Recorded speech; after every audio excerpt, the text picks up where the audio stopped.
С утра падал снег. Медвежонок сидел на опушке леса на пеньке, задрав голову, и считал, и слизывал упавшие на нос снежинки. Снежинки падали сладкие, пушистые, и прежде чем опуститься совсем, привставали на цыпочки. Ах, как это было весело! 7-я, прошептал медвежонок и, полюбовавшись всласть, облизал нос. Но снежинки были заколдованные.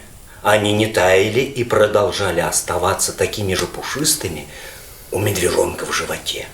Ах, здравствуйте, голубушка, сказали 6 снежинок своей подруге, когда она очутилась рядом с ними. В лесу так же безветренно. Медвежонок по-прежнему сидит на пеньке. Какой смешной медвежонок.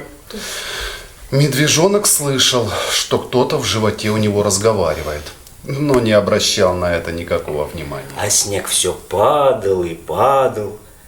Снежинки все чаще опускались медвежонку на нос, приседали и, улыбаясь, говорили: «Здравствуйте, медвежонок». «Очень приятно», — говорил медвежонок.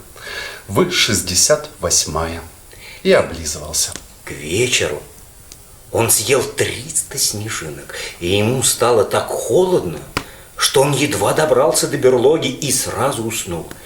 И ему приснилось, что он пушистая, мягкая снежинка, и что он опустился на нос какому-то медвежонку и сказал: «Здравствуйте, медвежонок». А в ответ услышал: «Очень приятно, вы 320-я».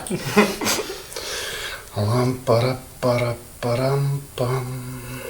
Заиграла музыка, и медвежонок закружился в сладком волшебном танце, и 300 снежинок закружились вместе с ним.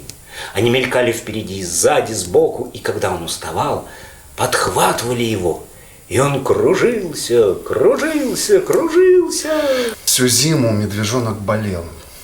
Нос у него был сухой и горячий, а в животе плясали снежинки. И только весной, когда по всему лесу зазвенела капель и прилетели птицы, он открыл глаза и увидел на табуретке ежика. Ежик улыбался и шевелил иголками. «Что ты здесь делаешь?» – спросил медвежонок. «Жду, когда ты выздоровеешь», – ответил ежик. «Долго?» «Всю зиму. Я как узнал, что ты объелся снегом, сразу перетащил все свои припасы к тебе». «И всю зиму ты сидел возле меня на табуретке?» «Да. Я поил тебя еловым отваром и прикладывал к животу сушеную травку». «Не помню». «Еще бы!» – вздохнул ежик. «Ты всю зиму говорил, что ты снежинка, а я так боялся, что ты растаешь к весне».